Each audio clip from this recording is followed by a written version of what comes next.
एक ऐसा गुफा जहां आदिमानव रहते थे।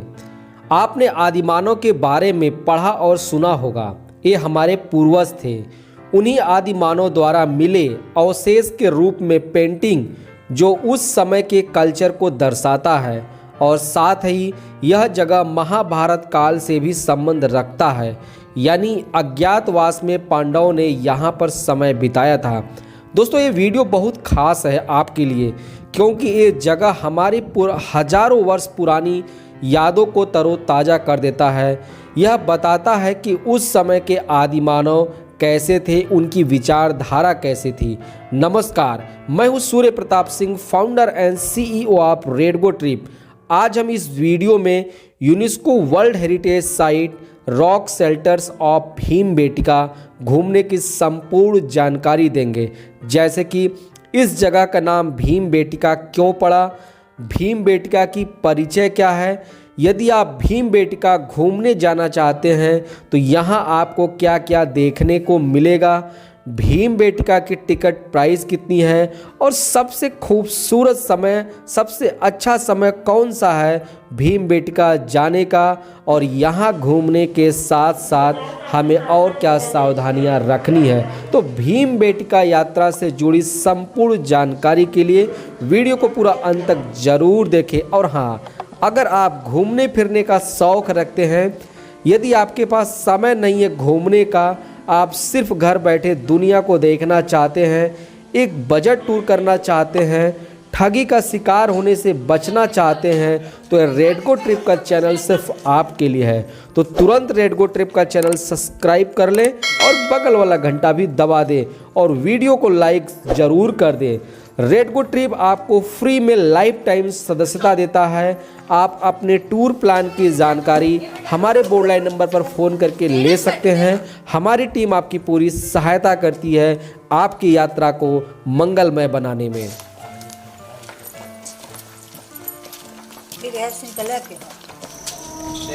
हाँ जी, इसके बगल में है। अब हम वीडियो की शुरुआत आदिमानव की गुफा के नामकरण से करते हैं। कहा जाता है कि महाभारत काल में जब पांडव अज्ञातवास में थे, तब पांचों पांडव इस जगह पर आकर उन्होंने समय बिताया था और उस समय भीम इस गुफा में दरबार लगाया करते थे। तो उन्हीं के नाम पर ही इस गुफा का नाम भीमबेटका रखा गया। अब हम आपकी परिचय भीमबेटका से कराते हैं।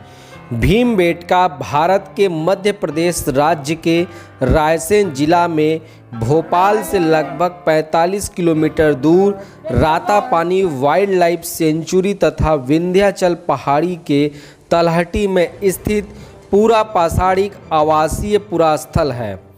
भीमबेटका आदि मानव द्वारा बनाए गए पेंटिंग्स और रॉक शेल्टर्स के लिए विश्व प्रसिद्ध है। यहाँ पर मिले पेंटिंग्स पूरा पाषाण काल से लेकर मध्य पाषाण काल के समय का माना जाता है। इस जगह की खोज वर्ष 1957 से लेकर 1958 के बीच में डॉक्टर विष्णु श्रीधर वाकड़कर द्वारा की गई थी। इसमें 750 शैलाश्रय हैं, जिसमें से 500 शैलाश्रय चित्रों द्वारा सुसज्जित है।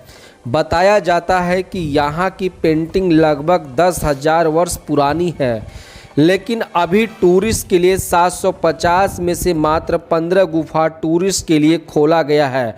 बाकी पुरातत्व विभाग ने बंद कर रखा है, क्योंकि इन गुफाओं में आकर जंगली जानवर रहते थे, जो पर्यटकों के लिए लगातार खतरा बना रहता था। तो इन खतरा को ध्यान में रखते हुए पुरातत्व विभाग ने इनको बंद कर दिया।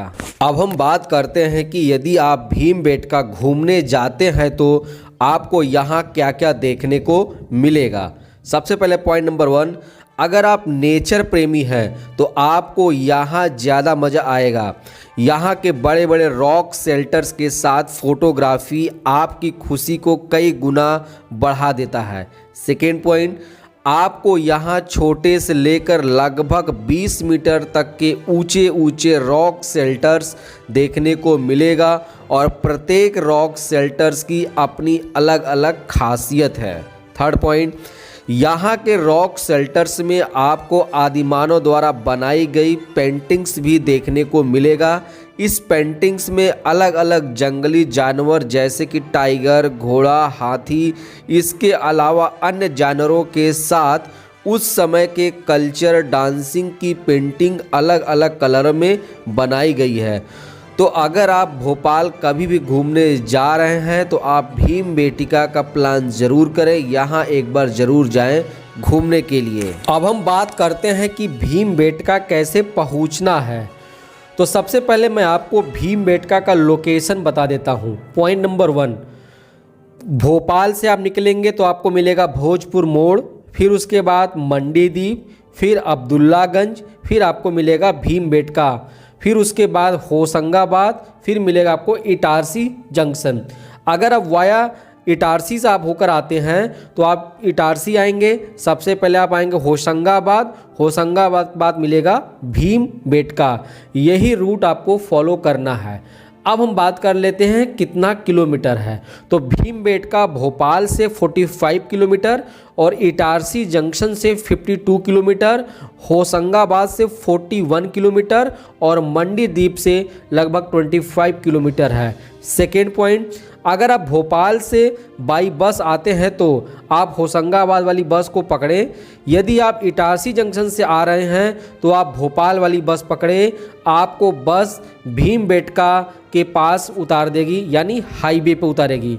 पॉइंट नंबर 3, अब यहाँ पर एक दिक्कत यह है कि हाईवे से लगभग 3 किलोमीटर अंदर जंगल में भीमबेटका गुफा बना हुआ है। अब इस रोड पर कोई भी सवारी गाड़ी चलती नहीं है।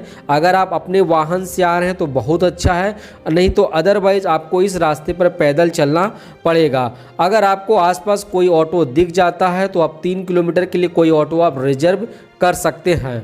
फोर्थ पॉइंट, यदि आप भोपाल या इटारसी से अपने वाहन द्वारा आ रहे हैं तब क्या पूछना, तब तो सदाबहार ही है। फिफ्थ पॉइंट, अगर आप बरसात के मौसम में आते हैं तो यह जंगल का 3 किलोमीटर का यात्रा बहुत ही रोमांचक होता है। अब हम बात करते हैं कि भीमबेटका का टिकट के बारे में। तो अगर आप पैदल हैं तो टिकट 12 रुपये प्रति व्यक्ति लगता है। अगर आप 2 व्हीलर से हैं तो 2 व्यक्ति का 50 रुपये लगते हैं। यदि आप ऑटो रिक्शा से हैं उसमें 3 व्यक्ति हैं तो 3 व्यक्ति का 100 रुपये प्रति वाहन लगता है। अगर आप कार से हैं उसमें 6 व्यक्ति हैं तो 150 रुपये प्रति वाहन लगता है। यदि आपके पास वीडियो शूटिंग कैमरा है तो उसका 25 रुपये लगता है। यह टिकट आपको अंदर भीमबेटका के पास जो वहाँ पे गार्ड होंगे वह गार्ड आपको रसीद काट कर देंगे। हम लोगों ने टिकट ले लिया है। यहाँ पे 50 रुपये का टिकट है। यहाँ पे 2 पहिया वाहन का 50 रुपये है। एमपी टूरिज़्म की सारी चीज़ें हैं यहाँ पे। ये टिकट काउंटर यहाँ पे लगा हुआ है। अब हम चलेंगे, आपको अंदर की सारी चीज़ें आपको हम दिखाते हैं यहाँ से सारा चीज़ें, ठीक है गाइस। अभी तो हम आए हैं जनवरी के महीने में, और लेकिन जब आप ये सावन के समय में आएंगे या फिर बरसात के समय में आएंगे, बहुत ही one of the best place है, क्योंकि वर्ल्ड हेरिटेज साइट है ये। और दूसरी बात, ये जो नेचुरल है यानी पहाड़, झरना और जंगल दोनों एक साथ देखने को संगम मिलता है। यहाँ पे सारी चीज़ें, हर चीज़ें हैं यहाँ पे। तो आपको ये बहुत ही अच्छी जगह है, और बिल्कुल हम इसमें जंगलों के बीच में जा रहे हैं, ज़बरदस्त लोकेशन के साथ। अब हम बात करते हैं कि भीमबेटका यात्रा करने से संबंधित कुछ टिप्स के बारे में। टिप्स नंबर 1, अगर आप फैमिली बच्चों के साथ घूमने जाते हैं भीमबेटका तो अपने साथ खाने पीने का सामान ज़रूर लेकर जाएं, क्योंकि अंदर आपको जंगल में कुछ नहीं मिलेगा। सेकेंड पॉइंट, सेल्फी फ़ोटो के चक्कर में कृपया आप किसी भी रॉक शेल्टर्स के ऊपर ना चढ़े, नहीं आपके साथ कोई भी दुर्घटना हो सकता है, क्योंकि जब मैं गया था वहाँ पर तो मेरे सामने भी एक दुर्घटना हुआ था। थर्ड पॉइंट, यदि आपको गाइड चाहिए तो आपको भीमबेटका में गाइड मिल जाएगा। मेरा आपको सुझाव है, यदि आप लोग ग्रुप में हैं तो एक आप लोग गाइड ले लें। गाइड आपको सभी रॉक शेल्टर्स के बारे में, वहाँ पे जो भी पेंटिंग्स बनी हुई है उन सभी पेंटिंग्स के बारे में आपको अच्छे से समझा देंगे। फोर्थ पॉइंट, जिस जंगल में आप जा रहे हैं दोस्तों वह जंगल बहुत ही घना है। आप ज़्यादा मज़े के चक्कर में जंगल के अंदर ना जाए, नहीं आपके साथ कोई दुर्घटना हो सकता है। बाकी आपको अगर किसी भी प्रकार की सहायता चाहिए तो आप हमारे बोर्ड लाइन नंबर पर फ़ोन करें, हमारी टीम आपकी पूरी सहायता करेगी। चाहे आपको रेंटेड बाइक चाहिए या होटल चाहिए, फ़्लाइट की बुकिंग चाहिए या कैब चाहिए, तो सभी प्रकार की सहायता के लिए हमारी टीम आपके लिए तत्पर है। मिलते हैं एक नई वीडियो में, तब तक के लिए नमस्कार, जय हिंद।